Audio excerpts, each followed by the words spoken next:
médecin traitant dans le cadre d'un parcours coordonné ou bien à la demande d'un autre professionnel de santé. Ce contenu est très lié à la prise en charge des maladies chroniques, au début de la maladie pour instaurer un traitement, mais aussi à des phases chroniques de décompensation. Il prend en compte les comorbidités et prend en charge globalement le patient. Cette consultation a pour but aussi d'organiser l'étayage des liens interprofessionnels autour du patient.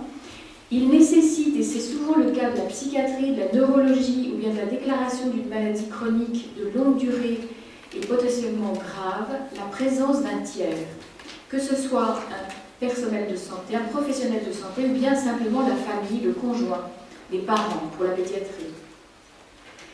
Il confirme une annonce diagnostique et vous savez le temps qui est nécessaire à l'annonce d'une maladie grave, d'une maladie comme un cancer, une maladie neurologique ou une maladie psychiatrique, et définit avec le patient une conduite thérapeutique.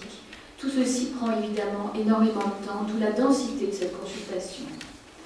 C'est une consultation qui peut être exigible cette fois-ci à des temps clés du traitement, que ce soit l'instauration, que ce soit l'intensification, que ce soit en cas d'échec ou d'insuffisance thérapeutique ou en cas d'effet secondaire. C'est le plus souvent une consultation annuelle pour un patient mentionné dans un protocole de soins et qui fait l'objet évidemment d'une synthèse. Cette consultation aura pour but également un bilan clinique et paraclinique exhaustif, d'où cette densité encore une fois.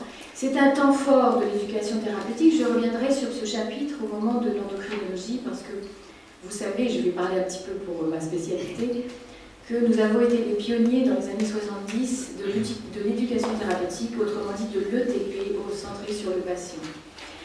Cette consultation, en fait, elle nous a évoqué à plus d'un titre l'hospitalisation de jour de nos collègues hospitaliers. Et c'est dire combien nous sommes aujourd'hui en mesure de demander une réévaluation au même taux, si possible, mais ne rêvons pas d'un prix d'hôpital de jour hospitalier donc. Pénibilité et temps sont les critères retenus par la CNAM en 2012 pour définir cette consultation. Elle a étudié ainsi 9 spécialités parmi lesquelles la consultation complexe représenterait de 4 à 11% des consultations. Outre son contenu, le contexte de la CCC est souvent le fait de l'urgence, d'une alternative à une hospitalisation ou bien au contraire de sa nécessité.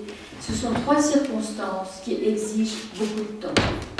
Et enfin, pour terminer, il ne s'agit pas, vous l'avez compris, comme vous l'a dit Jean-François Ray, d'un C2, mais bien d'un acte qui rémunère un contenu et le C3 doit s'imposer. Il s'agit de 69 €. Merci de votre attention.